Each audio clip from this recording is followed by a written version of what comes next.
Dan yang ketiga, kita mempersiapkan persembahannya. Kalau adik-adik sudah siap, Kak Meli dan Kak Tari mau mengajak adik-adik untuk berdiri. Kita nyanyi Matahari Bersinar Terang. Musik kakak.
Terima kasih Tuhan Yesus pada pagi hari ini kami berkumpul Tuhan walaupun kami tidak berkumpul secara langsung, kami yakin dan percaya Tuhan ada bersama-sama dengan kami.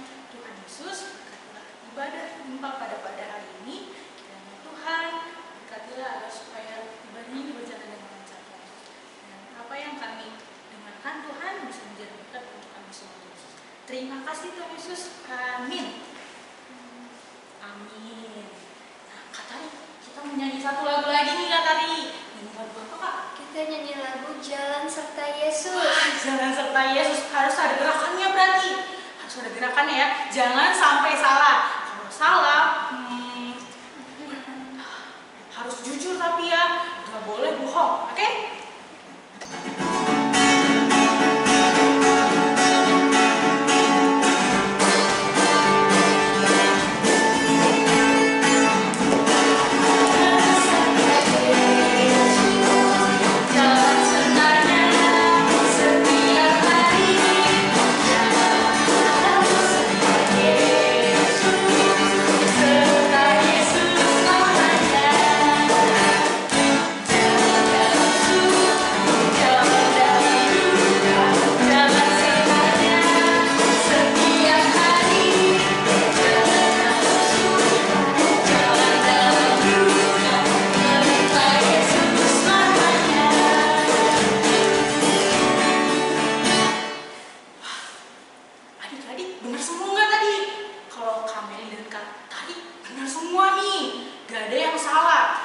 Coba, ada yang salah nggak? Kalau ada yang salah, tunjuk tangan. Harus jujur. Jangan boleh berbohong. Gak apa-apa, tunjuk tangan. Ya, harus berani berkata jujur ya. Oke? Hebat. Nah, tadi kita mau nyanyi satu lagu lagi nih. Sebelum kita mendengarkan firman Tuhan dan membaca Alkitab. Ya, kita nyanyi satu lagi. Baca kitab suci, doa tiap hari.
Siapa ya yang membawa cerita hari ini?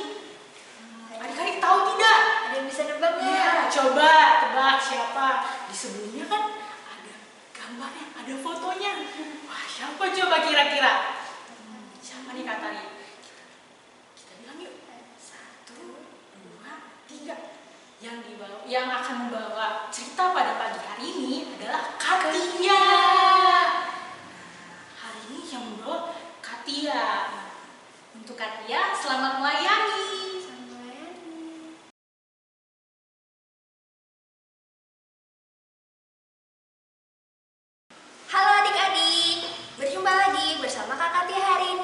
Minggu lalu kita belajarnya bersama. Hari ini kita mau mendengarkan cerita dari Kakak Tia. Nah, sebelumnya tadi Kakak Meli sudah bilang, Kakak Tari juga sudah bilang, disiapkan Alkitabnya. Sudah semuanya disiapkan? Oke, sudah ya. Kalau sudah semuanya, kita mau membuka nih bacaan kita hari ini. Diambil dari Markus. Kira-kira adik-adik ingat nggak Markus itu perjanjian baru atau perjanjian lama? Ayo, perjanjian baru atau perjanjian lama? Masih ingat nggak? Harus ingat dong ya adik-adik, kan semuanya anak-anak yang pintar. Perjanjian? Wih, hebat, semuanya benar. Perjanjian baru. Nah, kalau sudah dibuka Markus, kita buka pasal 10 ayat 17 sampai dengan 22. Kakak tunggu ya, Markus 10 pasal 10 ayat 17 sampai dengan 22. Kakak tunggu nih. Kalau sudah, adik-adik ditandain seperti Kakak Tia nih, supaya tidak hilang. Sudah semuanya? Kalau sudah semuanya, kita mau berdoa. Yuk kita berdoa. Terima kasih Tuhan Yesus, hari ini kami dapat beribadah bersama meskipun melalui online ya Tuhan. Tuhan Yesus, kami akan mendengarkan cerita, kami akan membaca firman-Mu dari Alkitab. Engkau mau bimbing kami, anak-anak-Mu, agar kami dapat mendengarkan dan melakukan firman. Terima kasih Tuhan Yesus, kami telah berdoa dan mengucap syukur. Amin. Amin. Tadi sudah disiapkan ya. Sekarang kita baca bersama-sama. Markus pasal 10 ayat 17 sampai dengan 22. Orang kaya sukar masuk kerajaan Allah. Pada waktu Yesus berangkat untuk meneruskan perjalanannya, datanglah seorang berlari-lari mendapatkan dia dan sambil bertelut di hadapannya. Ia bertanya, "Guru yang baik, apa yang harus kuperbuat untuk memperoleh hidup yang kekal?" Jawab Yesus, "Mengapa kau katakan aku baik? Tak seorang pun yang baik selain daripada Allah saja. Engkau tentu mengetahui segala perintah Allah. Jangan membunuh, jangan berzina, jangan mencuri, jangan mengucapkan saksi dusta, jangan mengurangi hak orang, hormatilah ayahmu dan ibumu." Lalu kata orang itu kepadanya, "Guru, semuanya itu telah kuturuti sejak masa mudaku." Tetapi Yesus memandang dia dan menaruh kasih kepadanya. Lalu berkata kepadanya, "Hanya satu lagi kekuranganmu. Pergilah, jualah apa yang kau miliki dan berikanlah itu kepada orang-orang miskin. Maka engkau akan beroleh harta di sorga. Kemudian datanglah kemari dan ikutlah aku." Mendengar perkataan itu, ia menjadi kecewa, lalu pergi dengan sedih sebab banyak hartanya. Nah adik-adik, tadi kita sudah membaca kitab. Sebelumnya kakak mau tanya, dari bacaan kita tadi, kira-kira adik-adik ingat nggak ada tokoh siapa saja di bacaan kita hari ini? Ada yang tahu? Ya, tadi disebutkan ada Yesus. Kemudian ada siapa lagi? Ada seseorang yang tadi apa dia? Berlari-lari memanggil Yesus guru yang baik. Jadi ada dua tokoh, ada Yesus dan ada seseorang yang memanggil Yesus guru yang baik. Adik-adik tahu nggak kenapa orang itu memanggil Yesus dengan sebutan guru yang baik? Ada yang tahu? Kakak kasih tahu ya. Jadi kenapa orang tersebut memanggil Yesus sebagai guru yang baik? Karena orang tersebut adalah orang yang baik juga adik-adik. Dia selalu melakukan hukum Taurat, apa yang ditulis di Alkitab secara ditulis tadi bilang jangan, kata Tuhan Yesus jangan membunuh, jangan berzina, dia melakukan. Kemudian orang itu melihat bahwa Yesus itu adalah guru yang baik karena selalu mengajarkan tentang kerajaan Allah, kemudian menyembuhkan orang sakit seperti ceritakan Nona kemarin, ingat nggak? Tuhan Yesus menyembuhkan orang sakit apa? Kusta. Nah, dan satu lagi nih adik-adik, kenapa orang tersebut memanggil Yesus guru yang baik? Karena ia mau Yesus melihat dia juga sebagai orang yang baik juga. Padahal Tuhan Yesus bilang kan di sini adik-adik, Yesus berkata bahwa tidak ada orang yang sempurna. Dia bilang kesempurnaan itu hanya milik Allah. Karena tidak ada orang yang sepenuhnya baik. Yaitu pasti ada saja kesalahan yang kita buat. Jadi kalau misalnya di sini dibilang, tadi Tuhan Yesus bilang tidak ada yang sempurna selain Allah. Allah saja yang sempurna. Lalu adik-adik, orang tersebut bertanya kan sama Tuhan Yesus pada ayatnya yang ke-17. Guru yang baik, apa yang harus kuperbuat untuk memperoleh hidup yang kekal? Coba. Apa? Tadi Tuhan Yesus akhirnya menjawab nih, adik-adik. Ayat yang ke-21 Tuhan Yesus menjawab, hanya satu lagi kekuranganmu. Tadi kan dia sudah hidup baik tuh, melakukan hukum Taurat, tapi ada satu lagi kekurangannya dia, yaitu pergilah, jualah apa yang kau miliki dan berikanlah itu kepada orang-orang miskin. Kemudian datanglah kemari dan ikutlah aku. Wah, mendengar jawaban itu, kira-kira menurut adik-adik bagaimana respon dari si orang yang mendengar itu? Ada nih di sini jawabannya nih. Bagaimana? Di ayat yang ke-22. Dia menjadi kecewa, dia menjadi sedih, terus dia pergi. Kenapa? Kira-kira kenapa dia kecewa dan sedih? Adik-adik tahu nggak? Karena dia adalah orang yang banyak hartanya. Di sini dibilang sebab banyak hartanya, dia orang kaya, hartanya melimpah, rumahnya di mana-mana, tanahnya di mana-mana, tapi disuruh jual sama Tuhan Yesus, disuruh membagikannya kepada orang miskin. Tuhan Yesus meminta dia untuk berbagi, untuk peduli sama orang-orang miskin di sekitarnya, tapi dia malah sedih, malah pergi. Nah adik-adik, dari yang sudah kita baca ini kita belajar bahwa mencintai Tuhan Yesus itu bukan hanya dari perkataan, aku cinta Yesus, aku cinta Yesus. Tidak hanya seperti itu, tapi kita harus juga melakukan, mewujudkannya di tindakan kita setiap hari, sehari-hari. Kita harus menunjukkan perbuatan kalau kita benar-benar mencintai Yesus. Perbuatan seperti apa sih Kak Tia yang harus aku lakukan? Nah dari bacaan ini kita diajarkan untuk apa? Untuk memiliki rasa peduli. Kita tidak boleh menjadi seperti orang kaya yang dicerita ini. Kita harus mau berbagi, kita mau peduli dengan orang-orang yang membutuhkan, terutama dari yang paling dekat dulu dengan kita, terutama keluarga kita. Kita harus peduli dengan mereka, mengasihi mereka. Tapi Kakak Tia, kan aku masih kecil, belum punya uang, belum punya harta yang banyak, lalu bagaimana? Nah adik-adik, peduli itu tidak harus dengan membagikan dalam bentuk harta, uang, tidak harus seperti itu. Peduli itu adalah sikap yang bisa kita tunjukkan melalui membagi waktu kita, perhatian kita kepada mama, papa, adik, kakak, oma, opa, keluarga kita, sama kita, teman-teman kita. Kita bisa membagikan waktu. Itu juga suatu rasa peduli yang luar biasa adik-adik. Nah contohnya nih, kalau misalnya sekarang di rumah, adik-adik kan sekarang lebih sering di rumah ya, kemudian menghabiskan waktu di rumah. Yuk, sebentar aja kita taruh gadget kita. Pasti sering dong adik-adik di rumah pegang HP, ayo jujur. Nah, HP-nya ditaruh, gadgetnya ditaruh. Kita ganti dengan ngobrol dengan mama papa, bermain bersama adik kakak. Ditaruh dulu, disingkirkan dulu teknologinya. Kita mau mendekatkan diri kita kepada keluarga kita. Terus misalnya, kalau adik atau kakak kita melakukan suatu kesalahan, nah kita tahu itu salah. Dari mana kita tahu? Dari firman Tuhan.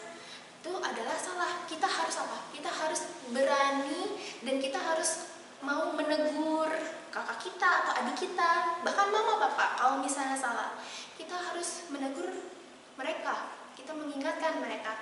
Loh, bagaimana caranya kakak Tia? Aku kan masih kecil, nggak bisa gitu kan. Nah kita beritahunya dengan apa? Dengan baik-baik, lembut ngomongnya, dengan kasih, tidak marah-marah. Ayo ingat gak lagunya? Gak boleh marah-marah. Ih kakak, gak boleh kayak gitu. Nah itu marah-marah namanya. Dibilanginnya baik-baik. Kakak itu kan gak baik gitu. Kata Tuhan Yesus, gak boleh kita seperti itu. Nah harus dengan pelan-pelan. Kalau dengan kita memberitahu mereka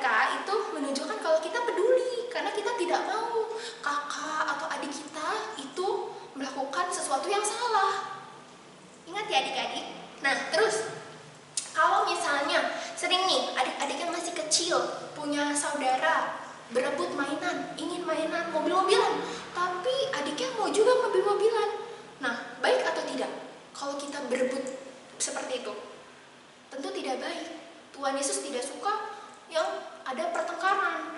Nah, oleh karena itu adik-adik, tidak ada salahnya kalau kita mengalah demi kebaikan. Karena dengan mengalah itu kita juga artinya peduli dengan mereka, kita mengasihi mereka, karena kita tidak ingin menyakiti hati mereka, kita tidak ingin membuat Tuhan Yesus sedih. Nah, adik-adik, Tuhan Yesus mengasihi kita semua, dan kita pun harus menyebarkan kasih itu terutama ke dalam keluarga kita. Dari mama papa, kita mengasihi mama papa, kita mau membantu mama papa, misalnya dari hal kecil. Mama sedang memasak di dapur, kemudian ada piring kotor, kita taruh di tempat cuci piring. Kalau adik-adik belum bisa cuci piring, adik-adik boleh bilang mama papa. Kalau mau bantu cuci piring lebih bagus lagi, atau mau membantu menyapu gitu. Menyapu kan adik-adik bisa tuh membantu menyapu di teras gitu misalnya, atau di ruang tamu gitu. Mama pasti senang banget, papa pasti sangat bangga adik-adik mau membantu. Dengan begitu adik-adik menunjukkan rasa peduli. Nah, karena kasih yang tumbuh di dalam keluarga itu adalah kasih yang tulus. Kakak berharap adik-adik semua tumbuh menjadi anak yang memiliki rasa peduli yang tinggi, sebab Yesus mengasihi kita semua. Ya, selamat hari Minggu ya adik-adik. Tuhan Yesus memberkati. Nah, adik-adik, tadi adik-adik sudah mendengarkan cerita dari Katia belum? Pasti mendengarkan semua ya. Hebat. Nah, tadi pesan Katia apa coba? Nah, tadi Katia memberikan pesan untuk adik-adik peduli sama mama papa, terus kakak adik, lalu opa oma. Nah, Tuhan Yesus sudah peduli dengan kita, lalu kita peduli juga sama orang lain ya. Hebat. Nah, hari ini kita nyanyi Setinggi-tingginya langit.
Persembahannya nanti, persembahannya dikasih ke mama papa, lalu nanti mama papa kasih ke gereja ya. Kita mau nyanyi satu lagu, ku beri persembahan, 2 kali ya adik-adik.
sedih. Pastinya nih, minggu depan ketemu lagi pasti dong dengan kakak-kakak lain yang lainnya. Seneng gak nih adik-adik? Pasti seneng dong ya. Nah, kita mau berpisah ya. Sampai jumpa adik-adik. God bless you ya.